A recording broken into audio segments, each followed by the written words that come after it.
Nice to have you. There's a big announcement. We have a lot of big announcements. There's sort of all big announcements, actually. It's wonderful to be in the Oval Office. I think you probably like it the best. You like it the best for press conferences? I sort of do. But today I'm excited to announce another historic achievement in our quest to lower drug prices for all Americans. Prices have come way down. We've gotten prices way down for groceries, for oil especially. Today we broke $60 a barrel. We think the oil is going to be under $2 a gallon very soon. That's about 70% lower than what it was just a year ago. So that's a big thing. And when the oil comes down, everything comes down. It's pretty beautiful to watch. AstraZeneca, the largest pharmaceutical manufacturer in the United Kingdom, is committing to offer Americans major discounts on their vast catalog of prescription drugs, one of the great companies, by the way, and a most favored nation's pricing clause. So most favored nation is you're going to pay whatever the lowest price anywhere in the world is, that's what you're going to be paying. And I had it going very well in my first term, but we were interrupted by a rigged election, so I was unable to carry it forward. We started it, but this was something one of the reasons I wanted to run again was we had to have favored nations where the world is not going to be paying just a tiny fraction of what we were paying. I want to thank CEO Pascal Soriot, a very highly respected, one of the most respected men in business and certainly in the industry, for joining us today, as well as Secretary Howard Lutnick, Secretary Robert F. Kennedy Jr., CMS Administrator Mehmet Oz, FDA Commissioner Marty McCary, and Virginia Governor, a man who's done an incredible job, and good luck with the upcoming election. I know you're working very hard. I watch you. You're right there. He's out there working. He wants to see that young woman win, and the Attorney General, who I endorsed, et cetera, et cetera. Glenn Youngkin. Thank you very much, Glenn. Thank you for being here. For many years, Americans have paid the highest prices anywhere in the world for prescription drugs by far, many times the amount that other countries are paying is ridiculous. Upon taking office, I signed an executive order to make sure that Americans pay no more for prescription medications than the lowest price for the same drug in other locations in developing nations. Today, AstraZeneca is committing to offer all of their prescription medications to Medicaid at most favored nations prices. In other words, the lowest price anywhere in the world, that's what we get. A move that will save American taxpayers hundreds of millions of dollars each year. And I tell the story, Glenn, that in my first term, I had the honor of being the first president in 28 years to lower drug prices during the course of the year. And we actually did, and I was so proud of myself. We called a news conference. I announced it. It was 1/8 of 1%. 1/8 of 1%. Now drug prices are going to be going down 100%, 400%, 600%, 1,000% in some cases. But for 1/8 of a cent, Bobby, think of that. I was so proud because for 28 years nobody had done it, and now it's. I think back to that. I said I shouldn't have had that news conference, but it is true. I was the only one that did it, but it was not very much. And now we're going to get, in some cases, 1,000% reduction. This is going to have a huge impact on everything from Social Security to Medicare to Medicaid, anything where they're buying any prescription drugs. It's going to have an incredible impact. It's going to lower itself greatly. AstraZeneca will also list many of their most popular drugs online at Trump-RX.gov. Trump-RX. I don't know why they put the name Trump. I did not tell them to do it, but I'm honored to let them do it. That's true, actually. That heavily reduced most favored nations cost. Americans can expect discounts, and as I said, it could be in many cases way over 100%. And as an example, one particular drug that's hot, very hot, 654% on inhalers, COPD and asthma, as well as certain diabetics medications.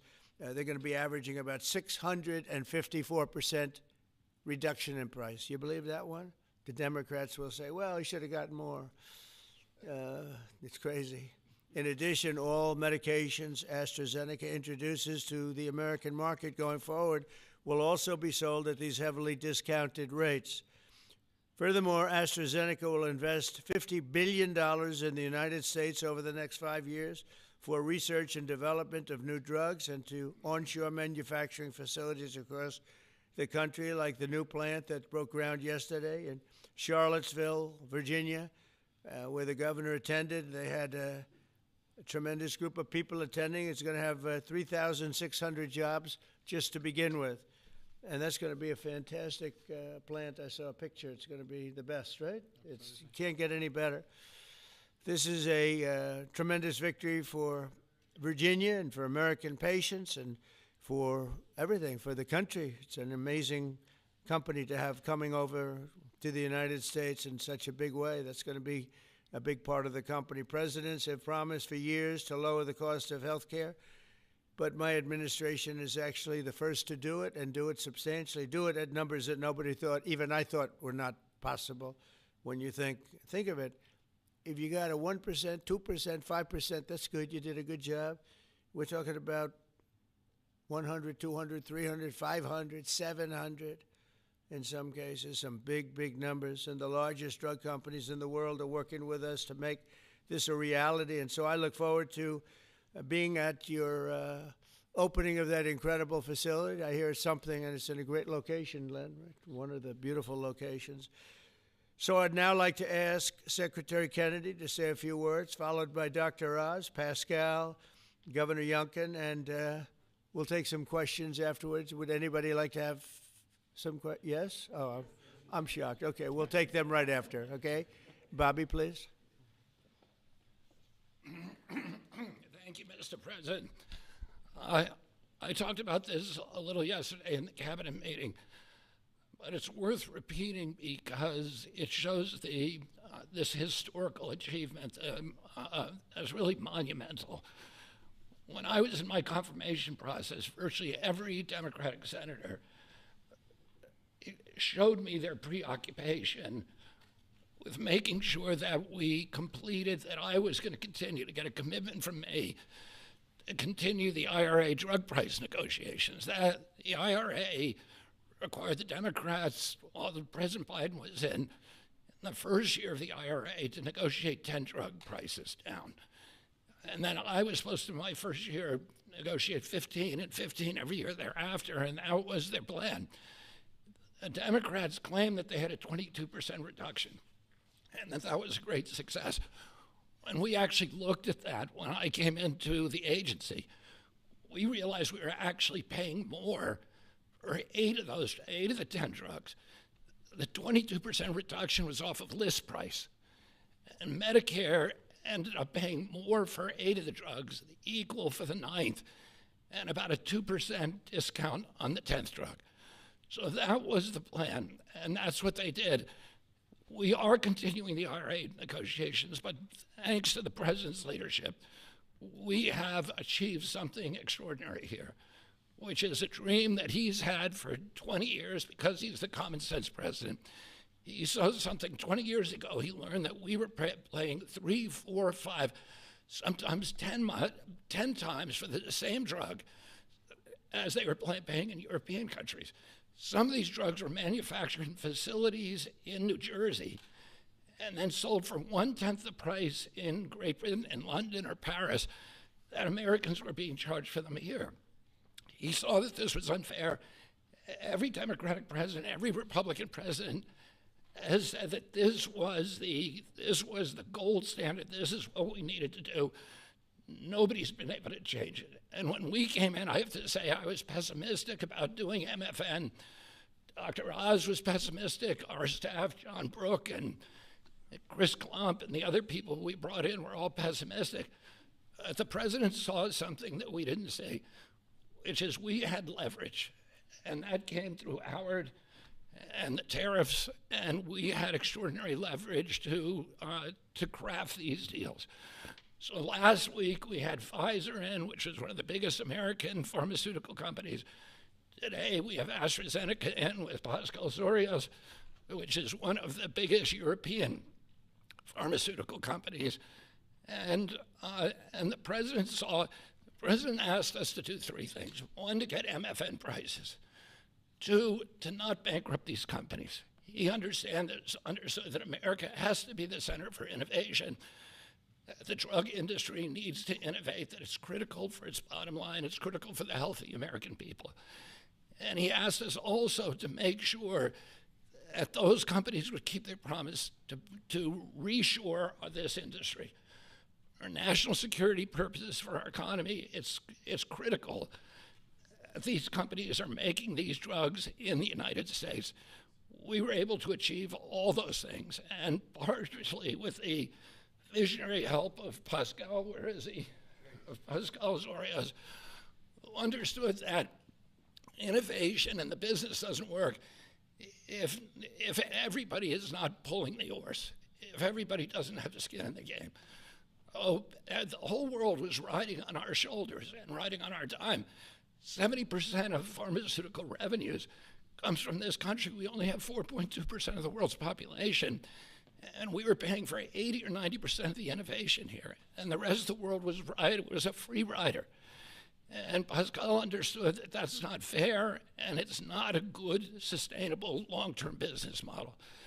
And he came to the table. He was one of the first leaders to come to the table. I want to thank him for his vision, for operating with us in good faith. And this is an extraordinary deal. Not only that, but as the president just pointed out, he is also reshoring this industry here. He has 19 facilities already operating in this country. He has this other facility in Albemarle County that Dr. Oz went with Governor Youngkin and broke ground on yesterday. He has a second facility that is under construction in Kendall Square in Boston, another facility in Rockville, Maryland, and a fourth facility in Copper, Texas, right outside of Dallas-Fort Worth. And he's got plans for building many more in this country, thanks to the president's leadership, to the tariffs, and to the common sense the president has demonstrated in his own commitment to make drug prices lower for hardworking Americans. So I want to thank the president for your visionary leadership. I want to thank Dr. Oz for his part, and Marty McCary in negotiating this deal. Dr. Heidi Overton, Theo Merkel, Chris Klump, and John Brooks, who all played critical parts in the negotiation. And of course, Howard Lutnick, who was the key to these negotiations. Who do we bring up now? Dr. Oz. Thanks, Secretary. He'll take your place, Pascal. Oh, Pascal, I get to introduce Pascal, which I'll do with great joy and honor. So the world is watching as President Trump tries to make peace in every place he can go. But at the same time, President Trump is putting peace into the hearts of Americans and bringing peace of mind to them, especially Americans who cannot afford their medications. And just to put a number on this, as he releases us from the bondage of paying 3 times more for the exact same product made in the same factory, in the same pill box, in the same instruction manual overseas, rather in this country than we pay overseas, it creates an opportunity for us because, Mr. President, you're turning the art of the deal into the art of the heel. And that is something that you're going to witness today. And it's the second, we have more coming, but this is a very important one because I want to set the stage here. And Ms. Secretary, you're too modest. Secretary Kennedy did have a vision to push hard on this. He understood we could give the right medications to the right people at the right time. And there is nothing more maha than giving folks life-saving medications in a timely fashion so you prevent illnesses and treat other ones that have already occurred. You save lives that way. That literally is what was on the line as we began negotiating these. So let's set the stage. Where are we right now? Why this order? Last week, in this very room, President Trump welcomed the CEO of Pfizer, and that company, a leading U.S. pharmaceutical company, pledged to provide exactly what the president promised. Massive discounts to allow us to have most favored nation drug pricing in this country so we don't allow our people to pay more than folks overseas. And this was unthinkable even 6 months ago, 7 months ago when we came into office. And Americans now have the ability to do that, but we needed to prove it was scalable. So we went to AstraZeneca, which is the leading pharmaceutical company, a leading company in the entire world, but a massive opportunity in this march to MFN, a march to most favored nation drug pricing. And to have this message land clearly, we needed to make sure that the president's demand for fair drug pricing was heard all around the globe. And I actually think the single most powerful tool we had was the president, because people take him seriously. And some of the things that they were hearing overseas were alarming them enough that they began to realize the jig was up. So let's talk about the deal specifically. What are John Brooks, if you give me my Vanna White, please. John back there is Theo, Vince, Heidi were parts of the team. There are other members of the team I'll speak of in a second. So these are the 5 deal points. This is what Trump-RX, by the way, which just launched, Trump-RX.gov, which was a unanimous name, by the way, Mr. President. He was not involved in picking the name, but it was not a difficult one to land on. We thought it had a catchy element to it. All primary care medications sold by AstraZeneca are going to be available on Trump-RX, which means no more gaming, no more middlemen. Starting early next year, when you go to the website, you'll be able to see a marketplace. We're not selling the drugs. We're just making information available to everyone so you go to the right place to buy the right medication. Second, drugs for lung diseases are discounted massively, and that's over here on this line. The president highlighted 650%. They're significant discounts, and these are medications. We just picked the ones for lung disease and one for metabolic syndrome, diabetes, but there are others that are included.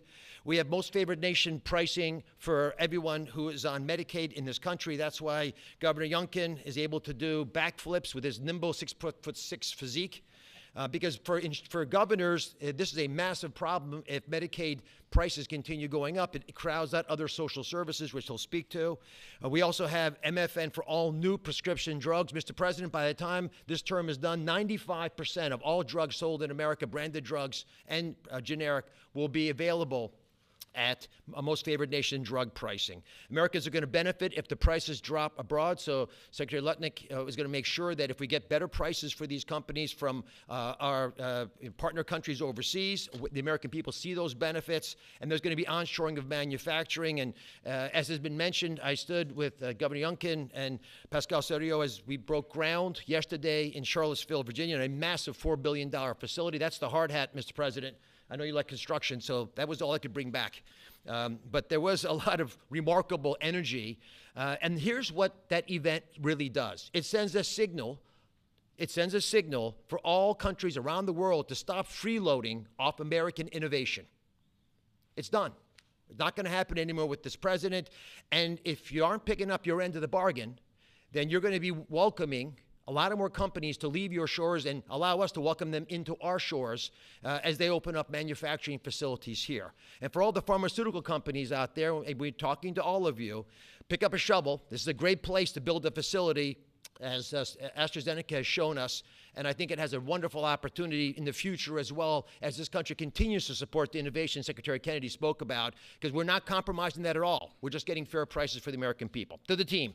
Tough negotiations, Mr. President. You know how hard they can be. You can't get there without world-class negotiators, and we are blessed by individuals to work with the AstraZeneca team who are killers, head-to-head. And why? Because talented people out of the private sector are coming into government to serve this president in a generational opportunity that they feel in their heart will make a difference. John Brooks is part of that team.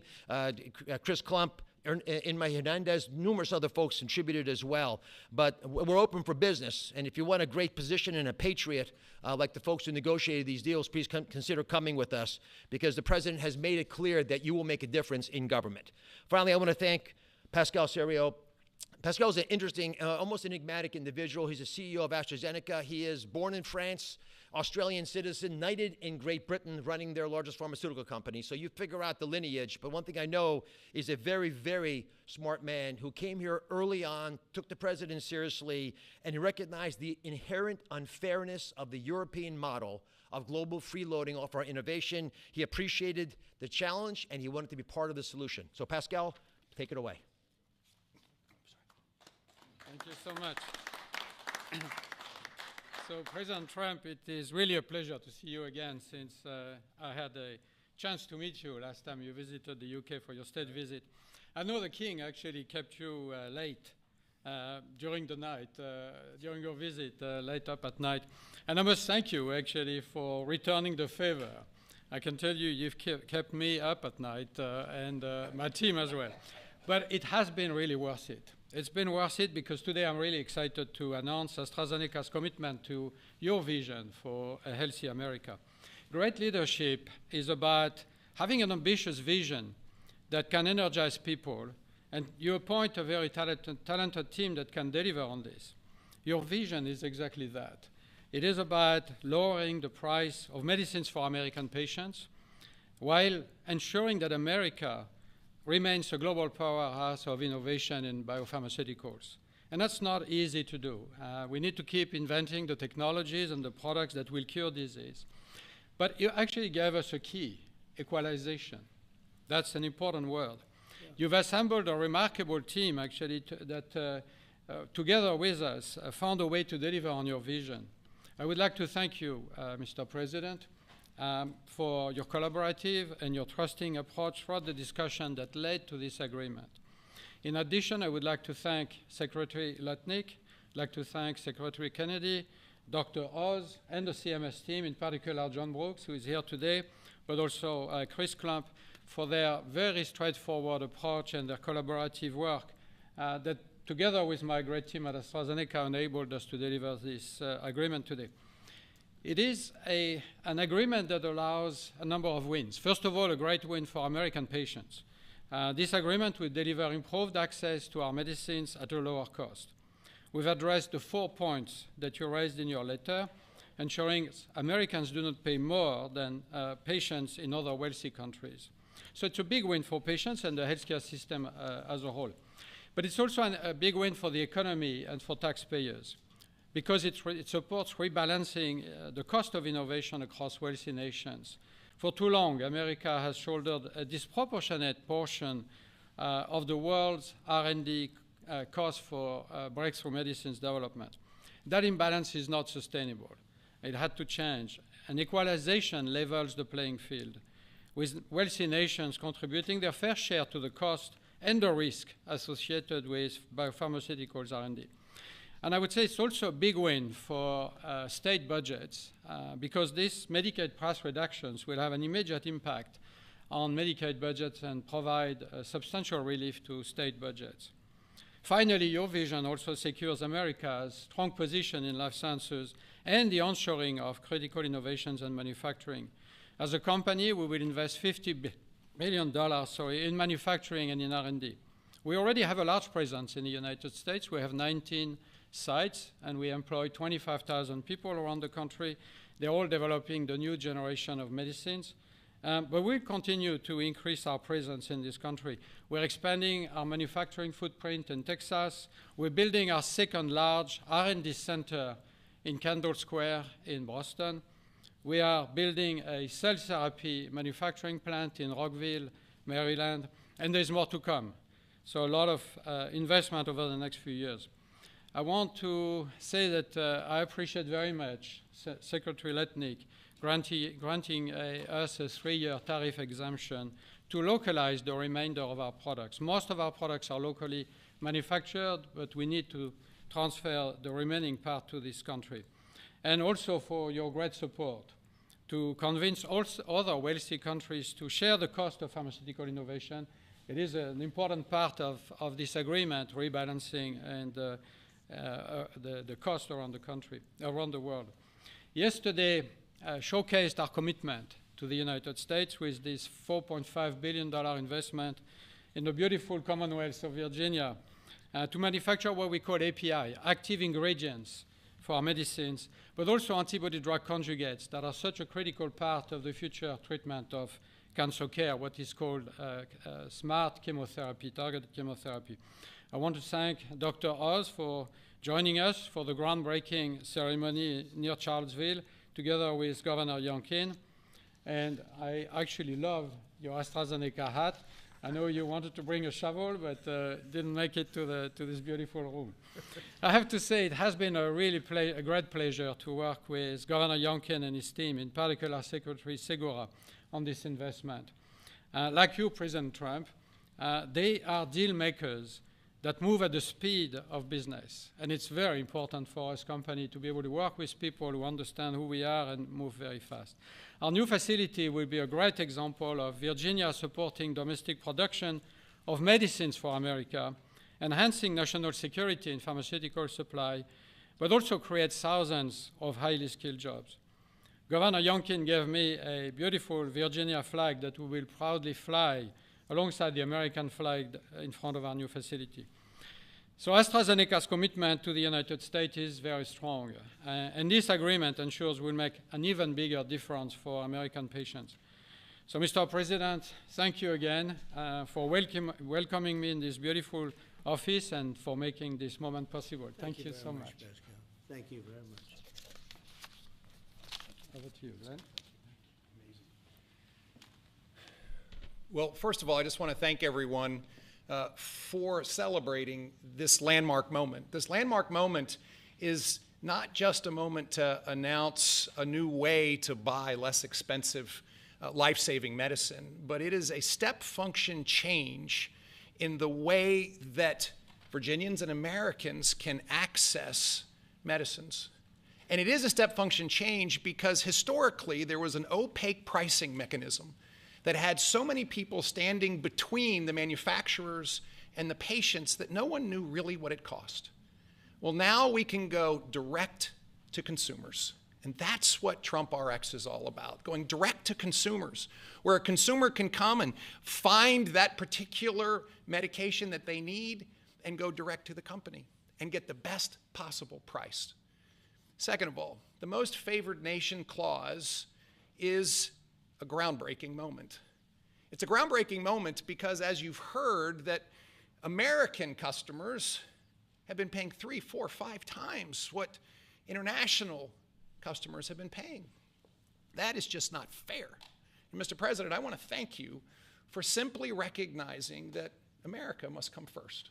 And Americans deserve the best pricing, not the worst. It changes everything for a state. In Virginia, we have $1.5 billion a year of pharmaceutical expenditure under our Medicaid plan. $1.5 billion a year. We save 10%, 20%, 30%. All of a sudden, 150, 300 million, 450 million in savings can be realized by a state.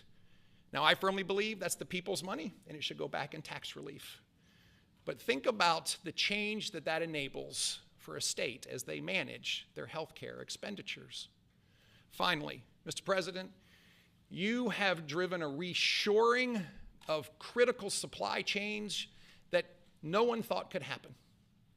The industries that everyone thought were lost are now coming home, and with pharmaceutical manufacturing and active pharmaceutical ingredients particularly coming back to America, it changes everything. It's an economic moment for us. Yes, $4.5 billion into the Virginia economy, and that will in fact translate into $3 or $4 of extra economic impact for every dollar that is spent, 3,600 great paying jobs. But it's even more than that. This is a national security moment.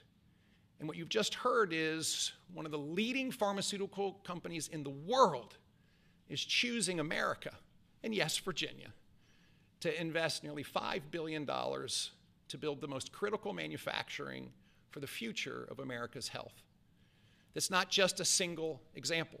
It's happening all over. And in fact, in Virginia, Mr. President, we've been blessed with nearly $10 billion of commitments to build new pharmaceutical manufacturing in the great Commonwealth of Virginia.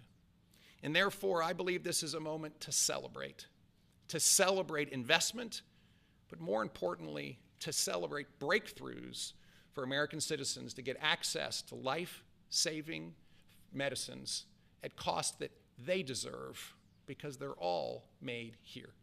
Mr. President, you and your cabinet have been amazing. As a governor, I have found that the cooperation with every one of your cabinet members, and sir, yes, you, has been beyond compare that I could ever imagine. I want to thank you for helping us make Virginia great again, too. Thank you.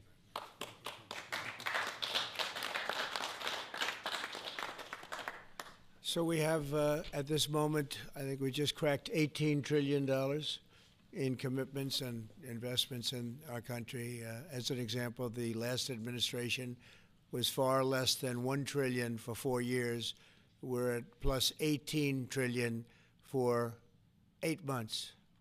There's never been anything like it in history, in any country, anywhere in the world. So that's great. But maybe for purposes of this, more importantly, we're going to bring drug prices down at numbers that nobody ever thought possible, Glenn. I think nobody ever even thought it was possible. So we're going to be doing a lot of business, but we're going to be also numbers that when you're 2, 3, 4, 500% less. I just noticed one of them over here, 654% discount. 654. The laggard is 98%, right? 9 is that what? Wow, 96, 230%, but 654, and we have some that top that by a lot. So it's really going to be incredible, and that's going to be so good for Medicaid and Medicare and everything. Frankly, for your life, it's going to be so good. So nobody ever thought they were going to see. And don't let Democrats take the credit, because they'll try. They'll say, "Oh, we worked so hard," and they didn't work hard. They did. They obstructed. They actually did the opposite. So that's really more important than even the tremendous investments being made in our country. But think of it, we cracked 18 trillion with a T, $trillion, and frankly, 1 trillion for 4 years wasn't that bad. He did less than $1 trillion, but we did that in a period of 8 months. So it's pretty record-shattering by many trillions of dollars. Any country, no matter what country you're talking about, nobody's done numbers like that. So thank you all for being here. Do you want to have a couple of questions? Yeah, please. Yeah, Mr. President, one on this, if I could, one on China, if I may. First on this, could you have brought these pharmaceutical companies to the table without that 100% tariff which you imposed? Well, it's not 100%. You're talking about China might be 100%. No, I'm talking about the 100% you imposed on pharmaceuticals for that sector. I would never have been able to bring them. Now, I'm not sure that Pascal would like to say, but behind the scenes he did say tariffs were a big reason he came here, and also the fact he loved Virginia. He liked this guy. He liked me. I think the November 5th election was a very important date. We had a good election, and that was important. But yeah, he's here. A lot of. I can speak for almost everybody that's here. Most of them are here because of tariffs, because you have to understand he has no tariffs. If you build in this country, there are no tariffs. So. I want to ask you about China, if I could. Just want to confirm: have you canceled your meeting with President Xi? And no, I haven't canceled, but I don't know that we're going to have it. But I'm going to be there regardless, so I would assume we might have it. But they hit the world with something that really is not anything that people are going to do, and it was shocking. I can tell you, Howard and I and Todd, we all Scott, we were all speaking about it before, and we said, where did that come from? It was just.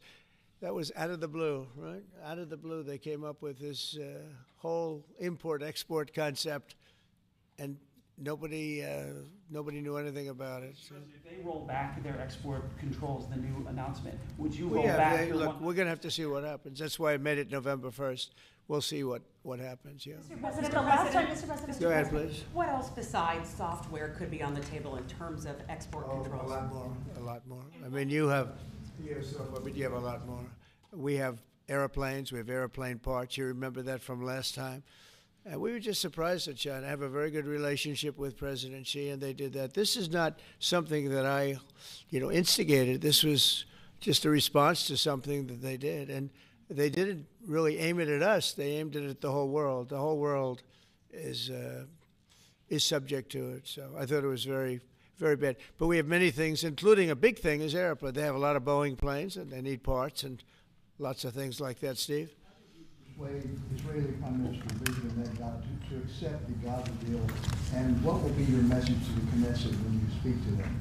Well, he wanted it. It's been a long time. He's been fighting a long time. He's been fighting hard. He wanted it. It's a great deal for Israel, but it's a great deal for everybody, for Arabs, for Muslims, for everybody, for the world. And as you know, on Monday the hostages come back. They're getting them now. I mean, they're getting them now. They're in some pretty rough places under earth. They're in some pretty rough places where only a few people know where they are in some cases. So they're getting them, and they're also getting the bodies, approximately 28 bodies. And some of those bodies are being unearthed right now as we speak. I mean, they're working on it right now as we speak. It's a tragedy. It's a tragedy. No, he was very happy with it. And I can tell you that I saw Israel dancing in the streets, but they were dancing in Qatar and Saudi Arabia and UAE and many, many countries. I saw Egypt, they were dancing. I'll be going to Israel. I'll be speaking at the Knesset, I think, early on. And then I'm also going to Egypt. They were terrific. But all of the countries were great. Indonesia was great. Jordan was great. They were all great. Everybody wants this deal to happen. What happens in Gaza the day after the hostage release? Day after what? The day after the hostage release, what happens there then? Well, hopefully you're going to have great success for, I call it everlasting success. I think you will too. I think you're going to have tremendous success, and Gaza is going to be rebuilt. And you have some very wealthy countries, as you know, over there, and it would take a small fraction of their wealth to do that. But and I think they want to do it. And we're also setting up, as you know, a board of peace. It's called the Board of Peace. I don't know if that's the final name, but the word peace is definitely in there. They have asked me if I chair it. We'll make sure things go well. And how confident are you that the ceasefire will hold? I think it'll hold, yeah. I think it'll hold. They're all tired of the fighting. Don't forget, you had October 7th, which was a horrible day, 1,200 people killed. But Hamas has lost 58,000 people. That's big retribution. That's big retribution. People understand that. So, no, I think they're all tired of fighting, and this really gives the whole Middle East. This is beyond Gaza. Gaza is very important, but this is beyond Gaza. This is peace in the Middle East, and it is a beautiful thing. You know, it's a term that you and I have been hearing since we were very young, right?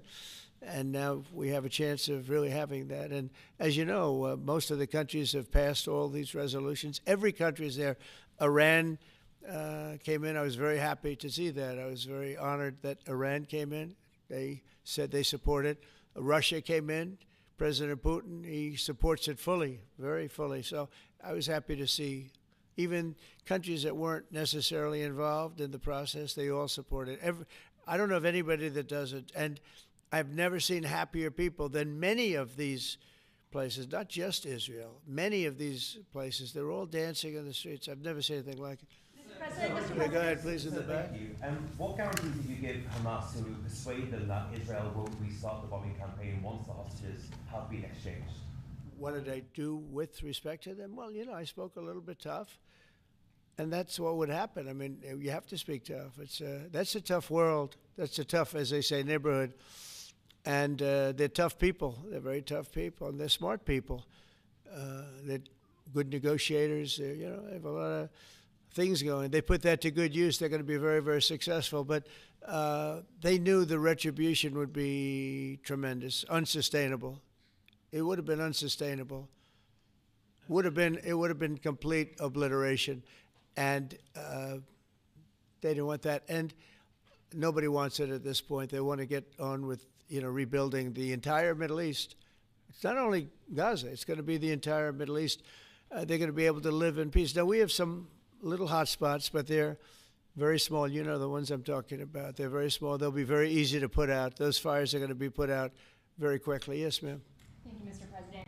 Talking about the Middle East still, going to the phases that come after this first phase, is there consensus on the additional points in your plan, or are the details still being fine-tuned? I think there is consensus on most of it, and some of the details, like anything else, will be worked out, because you'll find out that when you're sitting in a beautiful room in Egypt, it's easy to work something out, but then sometimes it doesn't work from a practical standpoint. So certain little things, but for the most part, there's consensus, yes. Do you intend to hash that out when you're in Egypt? I might, yeah. I mean, I'll be there because I'll be going to, I'll go to Cairo. I think that's where we're going, as opposed to the place of the signing. And we have a lot of leaders from all over the world coming too. They've been invited. And then I'm coming back, I believe it's Tuesday night, for Charlie Kirk, a friend of mine, a friend of all of ours, a friend of a lot of the people right here.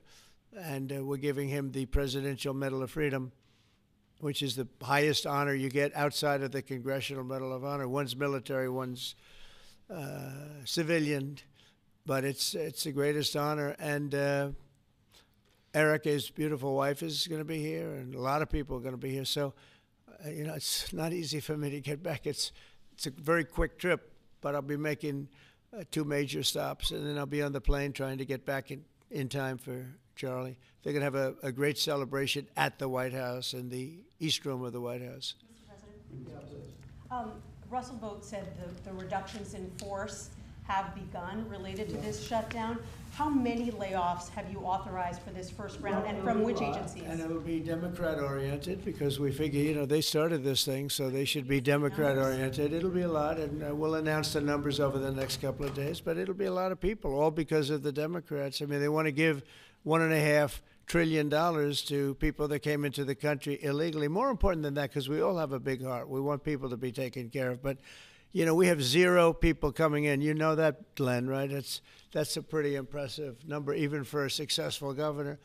But we've had, for the last 4 months, 0 people coming in illegally. They're coming in, but they're coming in legally. They're coming in through a process that's really a really good process right now, because we want people to come in, but they have to come in legally. So what we're doing is, as these different groups come due, we're going to make a determination. Do we want them or not? And I must tell you, a lot of them happen to be Democrat-oriented. These are people that the Democrats wanted, that in many cases were not appropriate. We fought them at the time, and it was ultimately signed in. And some of these people, these are largely people that the Democrats want.